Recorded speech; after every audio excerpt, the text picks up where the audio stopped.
guys, this is a new what if, and this is actually a basis of more of a type of, because I'm trying to, well, get better on certain aspects of my what if and storytelling, and pretty much acting different voices, laying out stories and stuff like that. I'm going to be focusing more on like trying to immerse fully in the story, the characters, and actually focusing on character development in a whole, and changing characters over the course of the anime or this story time. Now, I've done more emotional type what ifs with characters dying and Deku becoming a little bit more of a colder, more distant person, like my what if Deku was Spider-Man 2099 what if, and a couple others. And also, my future plans for the what if Deku was a vigilante is going to mainly be off character development and making Deku a better person more than he is in canon. But in this story, I'm going to make Deku cold. I'm going to have him suffer. But by the end of this story, by the end of the story's conclusion, Deku will become a brighter, happier person and become a better hero than anybody could ever fathomly think he would ever become. With the help of different people in his life, the help of friends, and him going through hardships and losses and knowing what it is to truly suffer, and that will thrive him to become a better hero. But let's just dive right into this fanfiction on What If Deku Suffered, Part 1. Now, we start our story off with Deku and his life. Deku's life would be similar but the same. Now, Deku's story would be very much the same. Him going through life and him being born into the same Midoriya family household, as Deku would be raised by Inko. But everything would turn for the worst. Deku's life would take a humongous turn of events that would change the course of his life forever and truly make him suffer. As you see that Deku would have been diagnosed quirkless. Later that day, Deku would have been walking home, having a conversation with his mom. Deku, Mom. As Deku would have started to try to talk to his mom would have tried to, before that, would have nagged him on about how he really feels. But them having conversations that are lackluster and not very, conversations at all. Just words and halfway talks and sentences. So eventually, the whole ride would practically just be an empty car ride back to the house. Deku walking into his room as he would have laid down. And so we would have seen that, that day, Deku wasn't quirkless. Deku's power would have manifested itself. But for some reason, him not having that, joint in his toe. So it was weird to see nonetheless, it was weird to see Deku, or a human that had a quirk, not have that bone. But not have, not have a second joint. But we would see that Deku, that day, his quirk would have manifested. But later that night, a robber would have ran into the house. But later in the story, we will realize that this robber was a lot more to this robber's motives, and this robber was a little bit more to it. A little bit more to killing Deku's mother. As he would have ran to the house, as Inko would have woken up in the middle of the night, as she would have ran out seeing this intruder. As Inko would have tried to call the police, as the intruder would have ran out there, grabbing Inko and killing her, murdering her brutally against the wall, blood being everywhere. As Deku would have woke up in the middle of the night, him scratching his eyes, him saying, "Mom," as he would have been met with blood spatter against his face. Him seeing his mom's dead corpse being stabbed to death by this random, very, disgusting looking man. As Deku was covered in his mother's blood, Deku was traumatized. He saw his mother dead on the ground. So before she died, she looked dead at Deku and tried to mutter the words, "I love you." But the mugger, or the thief, would have stabbed her in the throat, as he would have viciously murdered her. As Deku would have seen this all, as the murderer knew Deku could see it. He knew Deku was watching, so he made it as entertainable as possible, making sure Deku would see it. So for some reason, he has some sort of telekinesis quirk. Having Deku watch it, as Deku was in complete shock. As the man would have fled The police soon after would have arrived after Deku would have called the police. At that time, Deku would have been put into the foster system, as his father at the time would have actually died, well, about a year before Deku's 5th birthday. Him being about 4 years old when his father died from natural causes, so it seems. As we would see that Deku would be in the foster care, eventually coming and stumbling across the, well, pro hero All Might.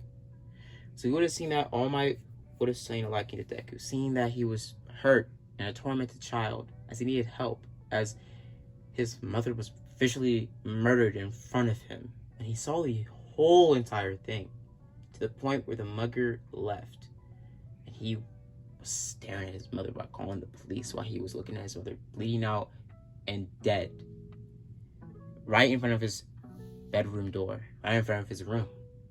Seeing the most traumatic thing a child at his age could ever possibly fathom to see.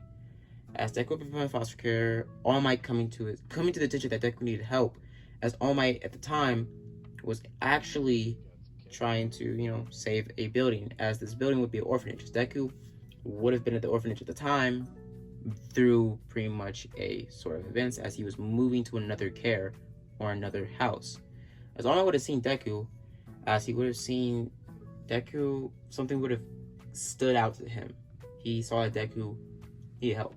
As Deku's appearance would change a little bit, Deku having black hair, as over time he dyed it, trying to position himself away from the news of the green-haired woman that was murdered visually, as their green-haired boy, Izuku Midoriya, watched it happen. Deku would have gone by, well, just Midoriya, and not really going by his last name, as they mainly called him Izuku on the news. As we will see that Deku would have kept to himself over the years. Him not really talking or fornicating with any other children, as he more or less just wanted to grieve by himself. And his quirk would eventually manifest. Deku's quirk would be somewhat of a useless quirk at first, but it would very soonly, open itself to an array of abilities and powers Deku can use to become better than he could ever fathom. Deku's powers would be somewhat energy-based, as Deku was able to make dark energy, and when he touched somebody, weird things would happen.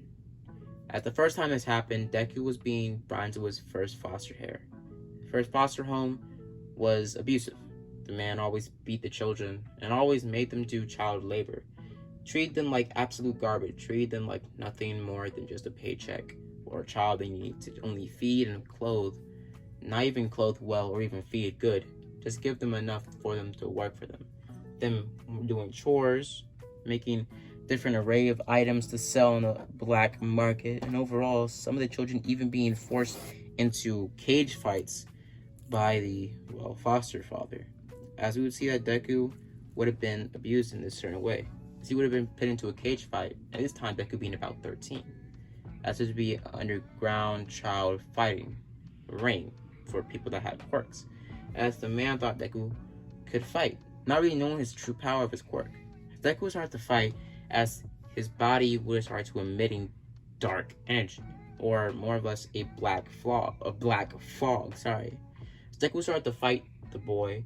This boy would have had some sort of fire quirk, him throwing chucks of flames and fireballs towards Deku, as Deku would start to dodge it, him eventually being burned against the chest, as he would have felt a huge emanating dark aura from his body, as Deku's body would start to emitting a purple mist at the same time, as the energy would have started to envelop him, making him more or less look like Spider-Man in the black suit, just with the whole body being covered or pretty much engulfed in a black mist. Deku would have seen this, him being incredibly confused on how his power manifested this much, from turning rooms into complete darkness and making a black fog, as he only was able to use his powers as a distraction or to blind somebody for a short amount of time, by a couple seconds or even a minute. But from this, the first time his powers made him physically better, as Deku was filled with rage and anger over the years of him being tormented by this foster father, him being put to house to house, him coming all the way back to this foster father, and him being put into another cycle of, well, pain. As Deku, everything through his life, as we will get more into detail on how Deku would come to be so dark, as in the past, before he got to this foster care, I said in the first house he did do cage fights, but this is current time, about before he went to the orphanage and was saw by All Might.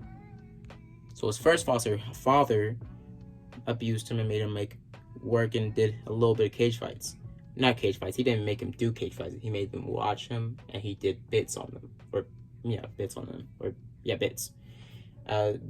We would see that, well, Deku would be put in the same situation years later in his last foster house before he came to see, or before All Might found an interest in him. As we would see that, well, Deku would have been having a fight. This sparking the chain of reactions that would bring him to the certain, current time of Deku being in the orphanage. As Deku would have started to fight the boy, his power would have started to push him farther, him punching more profusively. All the pain, anger, suffering he felt through his whole life would have started to envelop him. The whole room turning complete pitch blackness. The only thing that would be bright would be a purple glowing aura from Deku, as they would be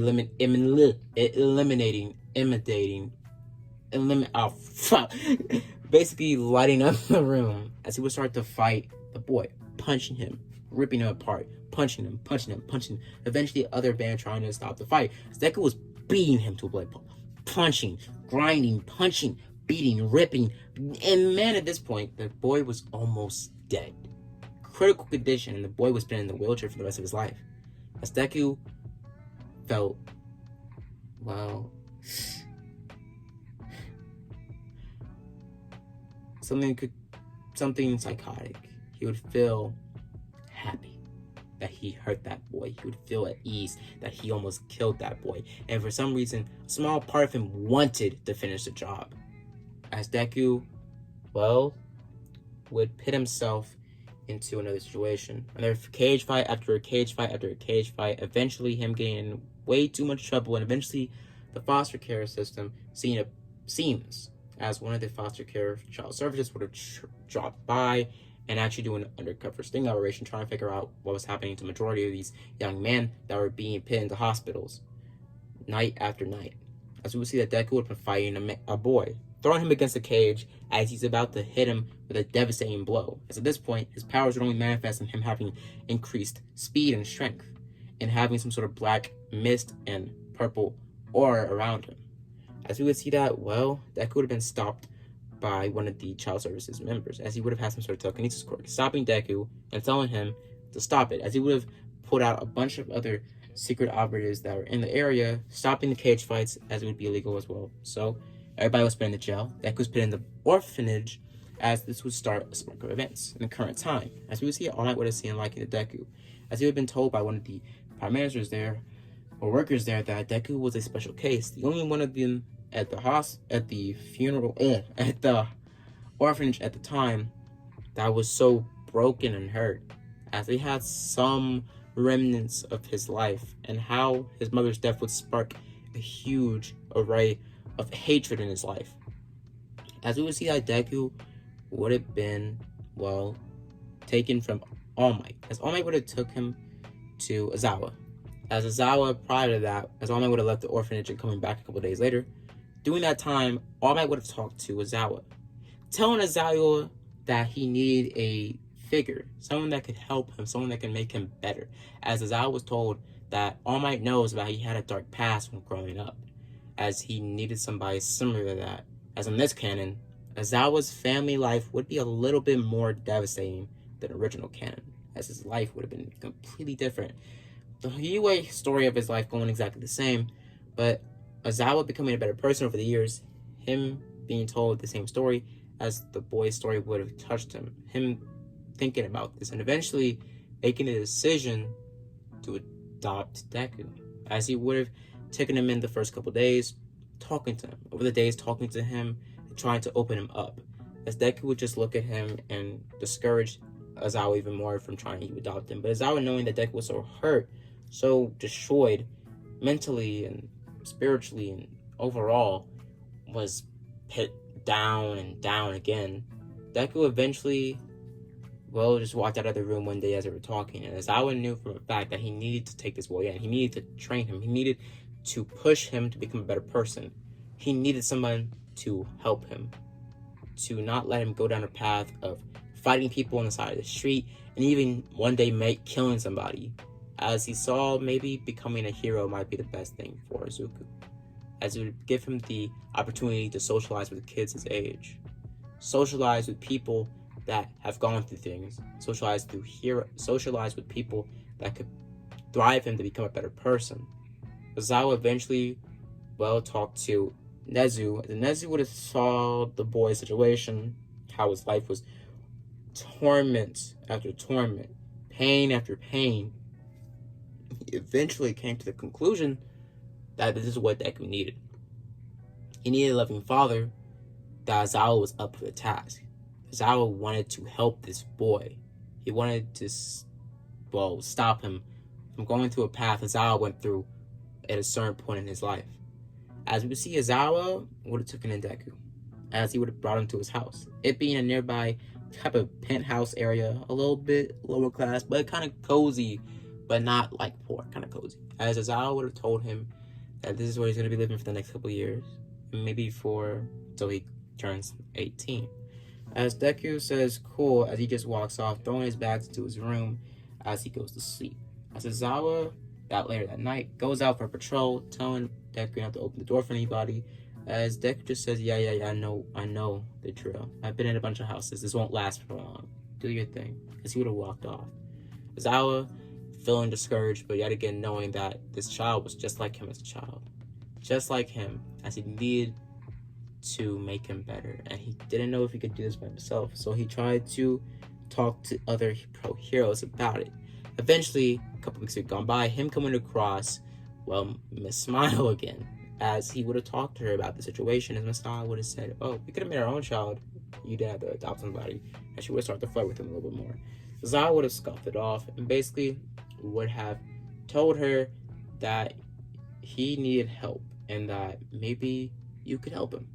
As during this time, it would be the 10-month arc training, and Deku being about 15 at this time, 16, 15 years of age. As Deku would have been introduced to Miss Smile. Miss Smile talking to Izuku and trying to make him laugh, as nothing would work. Deku losing all humor in his body, Deku feeling hopeless and hating everybody in his life, no matter how kind they are to him. Him always knowing, eventually, they will betray him. Eventually, they will treat him like everybody else. A broken boy that cannot be saved. As Deku says that, Miss Smile is very much confused and distraught and actually sad by this talk of events. Her seeing this boy is hurt so bad to a point where this boy feels like he doesn't need love or affection. He doesn't need somebody to make him smile or make him happy. He doesn't need any of those things. He talks about how all he wants to do is get money and do his best so he doesn't have to live and go through the foster care system anymore. As all he wants to do is turn 18, have a bunch of money, and live on his own and do his own thing. As eventually Aizawa sees this and tells him maybe he can become a hero. He tells him about the hero part, but also how he can get money, as Deku was in, but only for the money at the first. As Deku gets ready. As you see, his first day of UA comes along, but before that, we switch back to the past once again, as we see that Deku is told by Aizawa that we're going to start training. As Aizawa asks him, what do you know about your quirk? As Deku says, all I know about my quirk is it emits a dark aura. As when I'm in a room, I could make a room about 16, 17 feet long or wide, as he can make a small room or even a complete basketball court type room or gym into a pitch black room. As he's able to do that, but it takes a lot out of him, and he can only do it about twice a day, and twice is pushing it. As Deku also can blind somebody by making a black aura around their head, making them temporarily blind for about 20, maybe 30, maybe even 50 seconds, as he really pushes it. As Deku also is able to make a black fog around him, covering his body and his face, and making his physical, attributes better, making him faster, stronger, and more durable, making the mist being able to stop bullets or slow down punches that come in contact with him. The only thing that can really damage him is light type attacks, as Deku has had some experience with street fights and how to fight and go for the eyes, jugular, and even crotch. As Aizawa says, that's dirty fighting, as it would come in handy for fighting villains. But the same thing is that heroing is about casing down a situation, knowing the enemy's target, knowing how the enemy fights, and knowing how the enemy can hurt you, and casing out how their powers work before you engage. And if all else fails, you have to engage before any other people are hurt or damaged in the event of them terrorizing a city or an area or a town.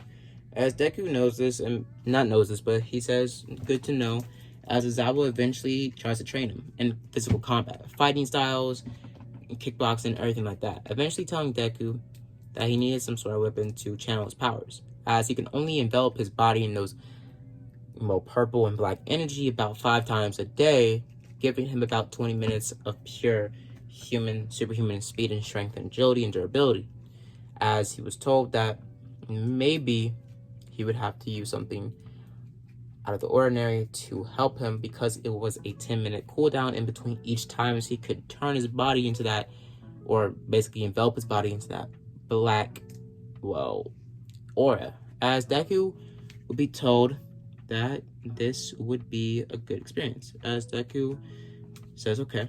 So, Aizawa, that's her name, right? Eraserhead, whatever. So, you want me to get a weapon to defend myself against people once my 10-minute cooldown comes up. Okay. What about a gun? So, Aizawa, a gun. I don't think you understand, Midoriya, about how a gun is as Midoriya. I think I know exactly how a gun works. I think I know exactly what a gun does and how it can help me and defend me. And villains, if they're causing trouble, I'm pretty sure it's in my right for me to, slap them down and shoot them like a wild dog. Aizawa, okay. You seem like you've done that before, Deku. I have. I'm just joking. I haven't. But it seems like the best solution, Aizawa. How about a gun, non-lethal ammunition? That would be pretty good and pretty handy to defend yourself with. Deku, okay. Okay, fine. Non-lethal ammunition for my item to, protect myself. Aizawa. But we could use Deku. No, I'm not using a stupid ass scarf, okay? I'm not doing that. A scarf? No. I don't care about whatever you have around your neck, buddy. No. I'm doing my own thing. I'm using ammunition like a gangster. As we've seen that, Aizawa and Deku would have had a little bit of a disagreement about this whole self-defense mechanism they would use to defend him.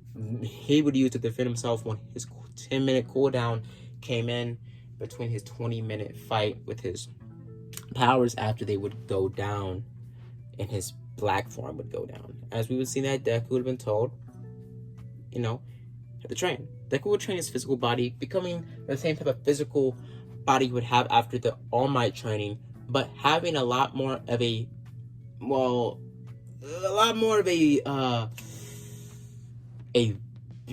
more of a flawed physique. It being a little bit more skinnier and lankier, but it's still having that muscle and that strength.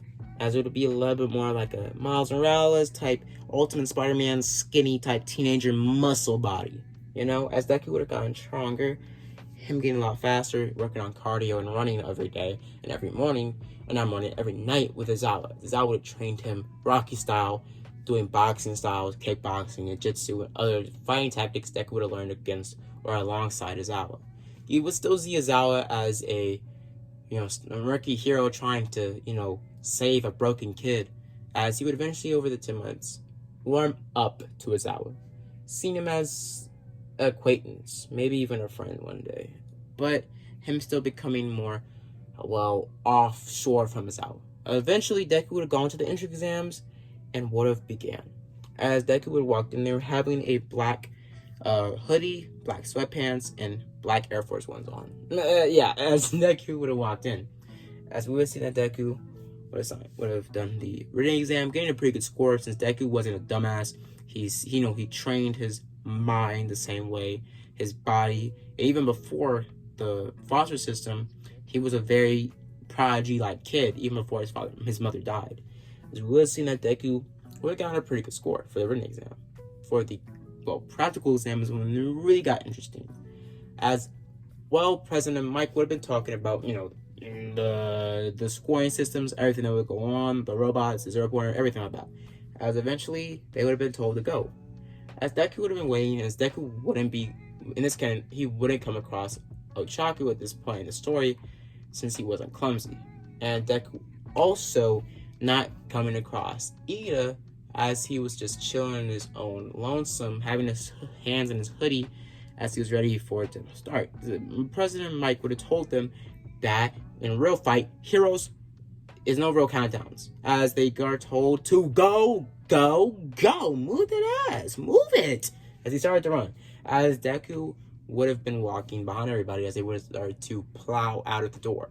Deku would have looked around as he would have sprinted off, making the black aura and purple aura eliminate off of his body, him being a black shadow or black, blur.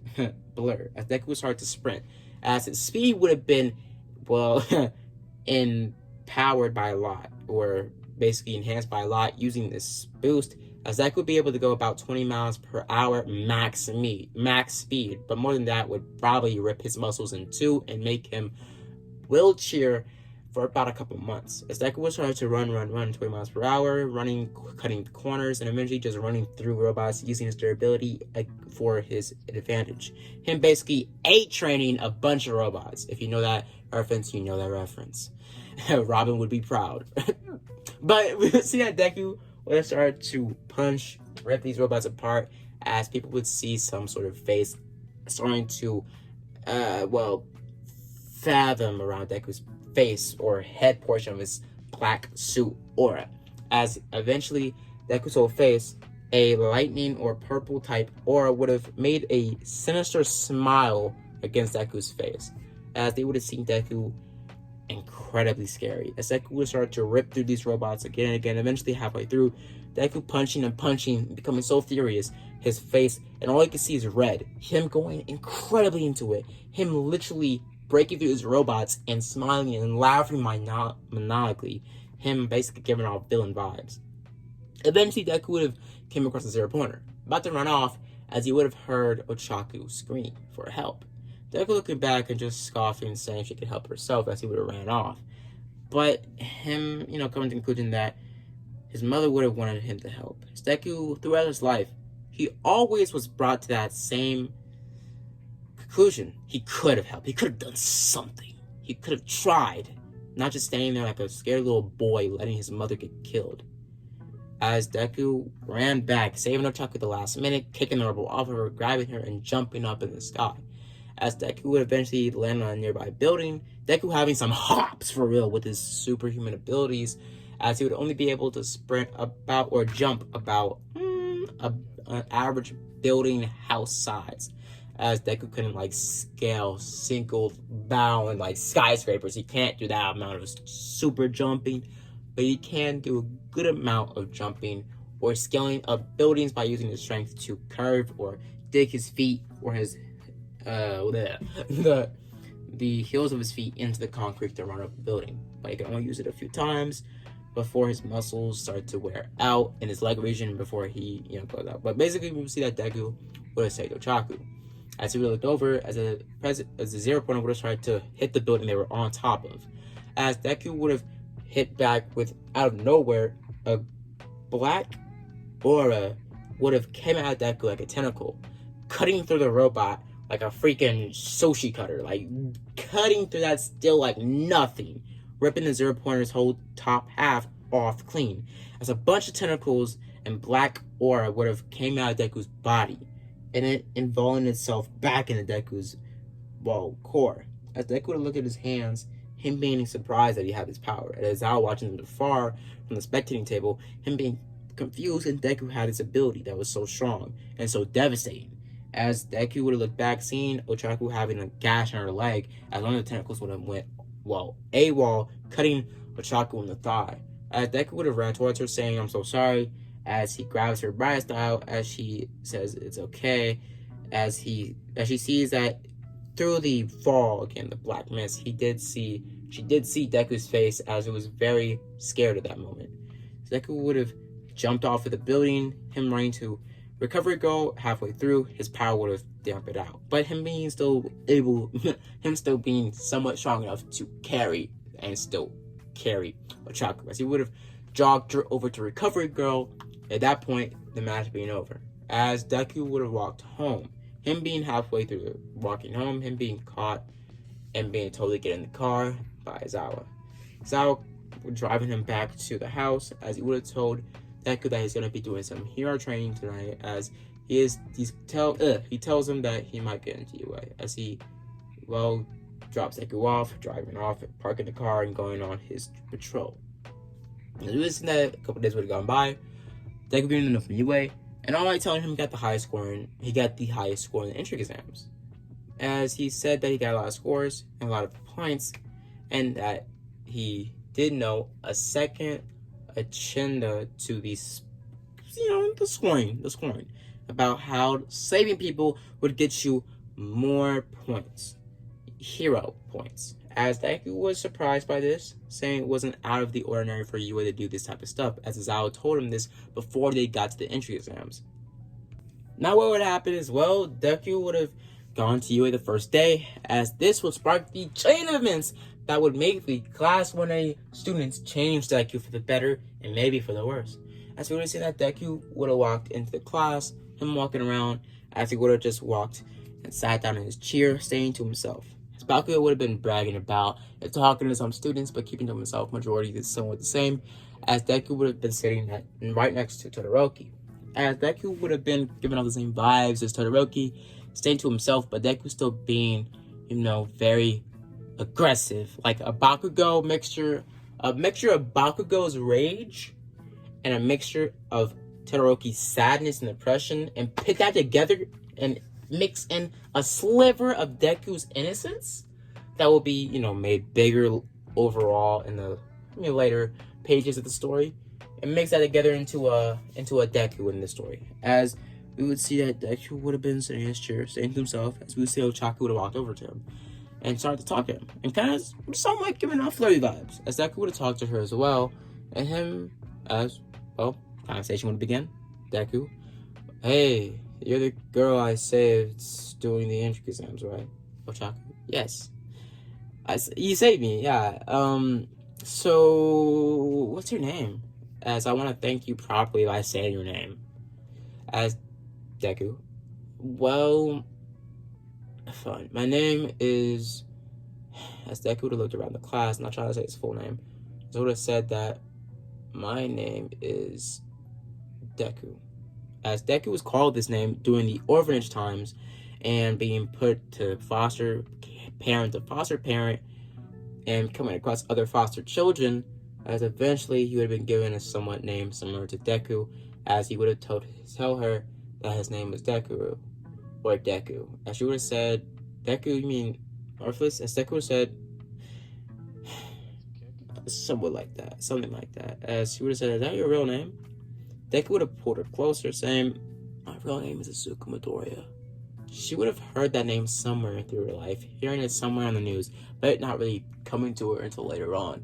She said that's a good name. Deku would be surprised that she didn't know him, as his father and his mother being dead, majority of his family members not wanting to take him in either, because he did have family members. They just didn't want to take him. They were cruel. They just didn't want to take Deku, as his father had a representation of being a mischief maker, as they didn't want to have Deku in their family, as they thought he would be exactly like his father. As in this story, because they didn't take him in, he would be somewhat exactly like his father. And Deku's father, he would play a critical point in Deku's character development and the bigger picture of the villain economy. Basically, to put it simple, Deku's father, he would be a bigger story plot based, like Deku's father is going to be a big part of the plot.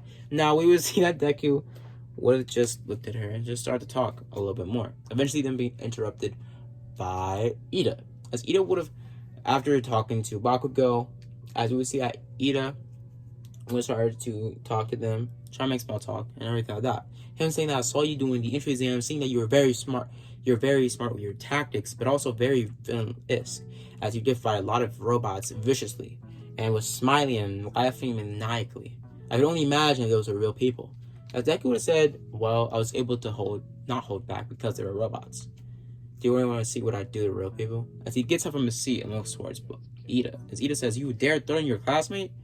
Deku said, I'm not threatening you. I'm just making small talk. I didn't know I offended you, glasses. As he would have started to walk off. As Ochaku would see this as a little bit of rude, but still seeing Deku as a hero since Deku saved her. And he was pretty nice when they were talking. As Deku would walk to the front of the class, and basically would start to just walk around. Eventually him bumping into Bakugo's seat. Bakugo would have said, hey nerd, what are you doing? Get on my seat. Get out of the seat. He said, hey nerd, why back? Bleh, why are you bumping my seat? As Deku says, because I can. The hell's wrong with you? As he would have said, apologize. Deku would have said, no, I'm not apologizing. I bumped into your seat. It was an accident, Blondie. As Bakugo would have gotten up, saying, well, I don't think it is. You talk to me like that again? I'll teach you. And I'll show you what an accident, with quotations, is. Bakugo. So, you keep to yourself and stay away from me. Okay? Deku. As Bakugo would have been able to overhear Deku's conversation. As Deku did realize that meant worthless. As, well, Deku would have said to back off. As he would be told, no, I'm not backing off. As Deku would have said, leave me a fuck alone, or I'm gonna beat your ass. Simple. As Bakugo was very confused, saying, okay, but calm down, buddy. As Bakugo would have said psych, as he would have tried to push Deku being pushed back a little bit, him getting a little pissed off. Before the conversation or this conflict, this whole situation would spiral out in a fight, but Kirishima would have stepped in, stopping them and telling them to chill out and not to start a fight on the first day of UA. As Deku says, okay, so redhead boy, keep your blonde-haired boyfriend away from me, or else I'm gonna fuck him up, okay? You don't know who I am. You don't know what the hell I've been through. So don't think you know me and stay away from me, okay? As Deku would have ran away. Not ran away, he would have walked to the back of the class, back to the seat. Aizawa would have been hearing all of this from his sleeping bag, seeing that Deku was incredibly mean. He needed some character, he needed some people to make him better. As he see that Chaku and maybe Ida could be those people. But Deku would have sat back in his chair. As we would have seen that, well, as I would have got from his sleeping bag, as he would have told everybody that it took you 15 minutes to get quiet. As he would have told them all to shut up, as he told them that they were going to be doing quirk assessments. Same people would have started to jump up from the seat, saying that that's not fair, yada yada yada. Things would have spiraled, and eventually we would have seen that, well, as I would have told them all to go to the gym locker rooms to get dressed and do quirk assessments, that he wanted to figure out if they were actually worthy to be in my class. As he told Deku to throw the ball first. Deku grabbing the ball, using his shadow quirk, and chucking it up in the sky. As, well, Tokiyami, I think that's his name. Tokiyami would have watched this, him being interested by Deku's quirk, seeing that it was someone similar to his. As Deku in the sunlight, his power isn't weakened, but when direct, straight up, beaming sunlight is about a foot away from him, like someone with a light quirk or a flash grenade, it will damage his body and go against his quirk. But just broad daylight, it won't affect him as much as it would Tokiyami's quirk. So we will see that Deku's power does become stronger in darkness. The same thing like Tokiyami, but he isn't as damaged by sunlight as Tokiyami is with his quirk. We would see that Deku would have just, made a pretty good score, getting about twice the time as Bakugo's score. Him jumping over the sand pit with relative ease. Race getting about second place. As we see that Deku would eventually get to the grip test ranking, a pretty good score. And after that, Deku, coming to like the toe curlers, the sit-ups, and all the other, less typical type test. Eventually, Them being told their scores, Deku gained about third, second place, as he got a pretty good score. Bakugo not liking that this little nerd kid was at his level, but him being kind of impressed by Deku's strength and his speed, as he was like kind of impressed by Deku's rage, but he wanted to become the alpha, so he just saw Deku as another, well, opponent for his title of becoming a pro hero and the #1 hero at that. As Deku would have been given a syllabus, as Aizawa tells him to catch an Uber, as he has to stay after school for a little while, and he also is going to be doing a little bit of patrolling there today. As Deku says okay, as he walks off. As Deku goes at the train station, as he's interrupted by, well, Ida and Ochaku, as they start to talk a little bit. As Ochaku starts to talk to Deku, as they get a feel of Deku's personality, as Deku's kind of cold and very angry and filled with rage, as they know somehow, some way, Deku is hurt. But Ida starts to talk to Deku, and they try to become his friends. As we're gonna leave it off here, guys. So I hope you guys enjoyed the video. Hope you guys like and subscribe. And as always, guys, have a blessed day. Part 2 will be a lot more interesting, nonetheless, and it will be a first glimpse of how the story would change and how Deku's father, of all people, would make a huge impact on the villain society. But I'm gonna leave it off here, guys. Hope you guys enjoyed the video. Like and subscribe as always, guys. Have a blessed day. Deuces.